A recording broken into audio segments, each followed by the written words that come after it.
Hey, my name's Greg with deckbuttons.com, and today we're in my warehouse where I make custom Steam Deck buttons.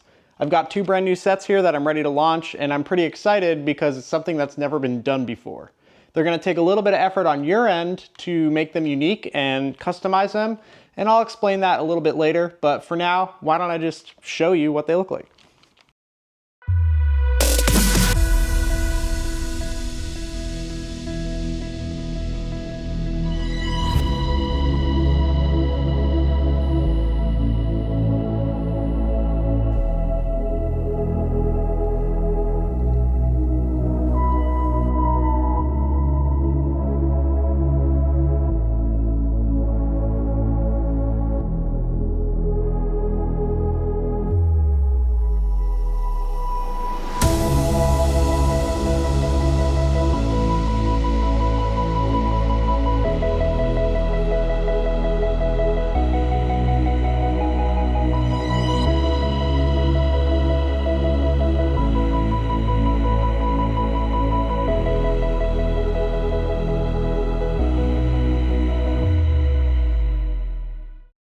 Pretty cool, right? So this one has copper buttons installed.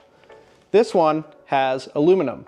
Now both of these are a hybrid of resin and real metal, and what that does is it gives us a bit of a best of both worlds scenario. So the resin side of things is what allows us to have the precision and accuracy we need to make a functional part. It still has to work.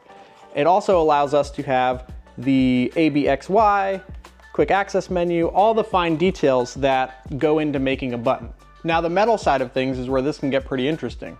This is real copper and real aluminum, so it will do things that real copper and real aluminum will do. Now these are going to ship to you in a raw state, but don't worry, that's not as bad as it sounds. Everything that we do to ensure proper fitment, removal of flashing, and all the other things that come off with the casting process still apply. The backs will be sanded, they're going to be ready to use right out of the box.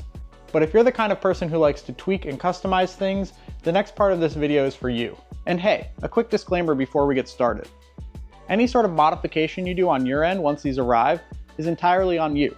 So if you decide you do a finish on them and you're not really happy with the result, that's not something I'm going to warranty or replace. So keep that in mind. I'm a small business. It doesn't really make sense. Just treat the following things I'm about to show you as a guideline. Cool? All right, let's dive in. The brushed look is by far the easiest to do. It looks nice and it's kind of hard to mess up. So head on over to a hardware store like Home Depot and grab some steel wool. There should be a few options to pick from here. In this clip, I started with two of the finest grades, but I later went back to pick up a coarser one. Using a coarser grit when you brush the buttons really helps bring out the definition, and it makes the effect stand out a little bit better than if you went with a finer option. Now the next technique I'm going to show you guys after brushing is polishing. It's a bit more advanced, but if you think you're going to go that route, then grab a finer grit instead. Personal preference here, but take note of the orientation of the D-pad. This part right here is the left-hand side as it would be installed in your Steam Deck's shell. Keep that on the left-hand side for the next step. Now as far as technique, I suggest brushing horizontally left to right or right to left in a single direction. I think this creates the most consistent look, and brushing horizontally helps the finish catch the light better than vertical once they're installed. The stock D-pad is on the left and the brushed one is on the right here. Now for most people, I recommend stopping here. The brushed look is easy to achieve, it's hard to mess up, and you can't really overdo it. And one of the cool parts about these sets is that you can do the brushed look and you can live with it for a while, and if you ever get antsy and you want to switch things up, you can then decide to move on to the more advanced techniques. And coincidentally, now let me show you more advanced techniques. Here's polishing. Proceed at your own risk. Polishing is time consuming and it requires patience. I recommend Mother's mag and aluminum polish, also available at Home Depot. I've been using it for years and it works great, and bonus points, it smells good. When polishing, you want to switch from brushing in one direction to using circular motions. The goal here is to create a relatively smooth surface for the polish to then do its thing.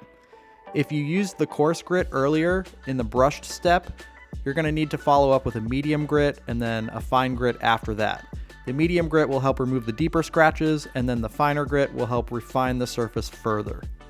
Now, if you didn't do the brush step earlier with the coarse grit, you can start at a finer grit and you'll be good to go.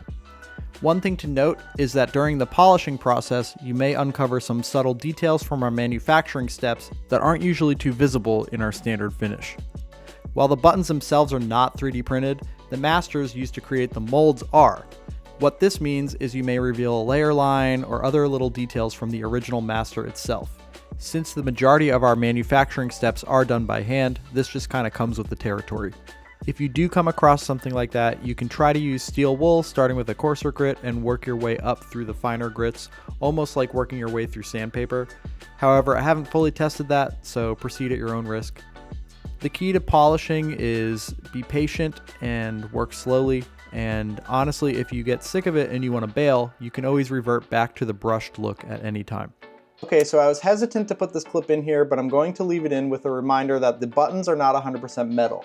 They're still a hybrid of resin and metal, and resin's a plastic. If you put a high RPM spinning power tool against a plastic surface, you can melt it, you can snap a tab off, I'm not really sure. I didn't experience any issues. I did the slowest setting you could do on the Dremel, barely any pressure against the button itself, and I was very meticulous about it. But I don't want you guys to mess your buttons up doing something I did as an experiment. You can get the same result with a microfiber and just hand polishing. It just takes a while. So don't do this. If you do, reminder, I'm not replacing your buttons. So that's on you. Don't do this. You want to go do something weird and mess the buttons up on purpose? Why don't I just show you the next thing we're gonna do, okay? All right, bye. I am so excited about this one because it's real patina. This is my favorite one. It's cool as shit. I'm not even a steampunk guy. It's just really fucking cool. Statue of Liberty, ever heard of it? Anyway, here's what it looks like and here's how I did it. I drove to the grocery store, I bought vinegar, it's too big, don't buy that much, and then I bought sea salt. This is the big flakes. I don't know what the smaller normal salt would look like, you should try it and let me know. Anyway, I put the salt on top of the D-pads like I was putting it on fries, and then I put vinegar on top of it, and then I waited. Now when nothing happened immediately, I ended up just playing Grand Theft Auto for a bit, and as I was doing that, the magic started happening. But it didn't happen fast enough, so I ended up going home and then waiting overnight, and that's when the real fun began. So I came in here with no expectations, and I was actually pretty shocked to see this alien-looking life form happen overnight. Look at those things popping up on the top there. I didn't do a lot of research beforehand, I just kind of went with it. Wait. Sorry, my dog got in that clip. So anyway, here's another clip of the cool-looking crystals that formed on the top and the color. It's really neat, actually. I was very shocked that this would happen like this. So I heard that this stuff's actually pretty fragile. So we're gonna brush them off gently with a toothbrush instead of rinsing it. And we'll see how that goes. Coming off all right, not too bad. Got some of the bigger chunks off by hand.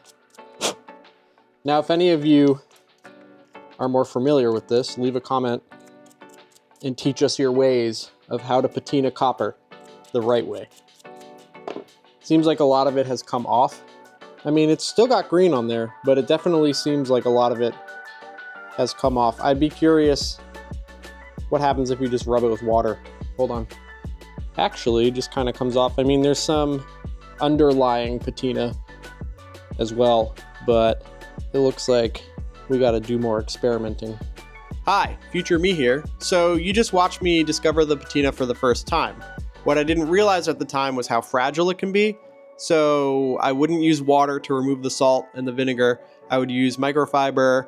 I would use the toothbrush you saw me use, something dry. And if you think that you want the patina forever, then I would seal it in with a matte finish clear coat.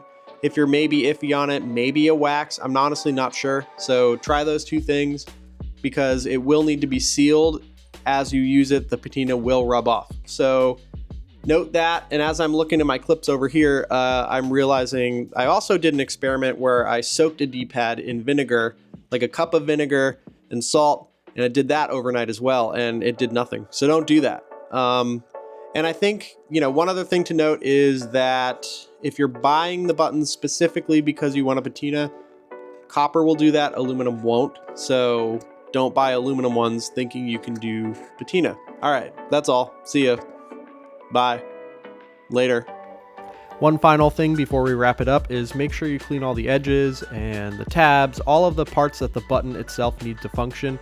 I found a toothpick worked well, and then follow up with a microfiber.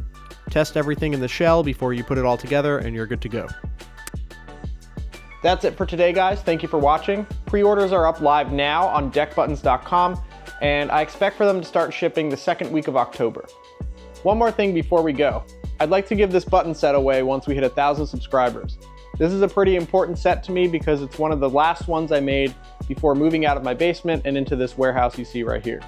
So it's pretty cool, and all you have to do to enter is drop a sub, and as long as you stay subscribed, you'll also automatically be entered in future giveaways on this channel.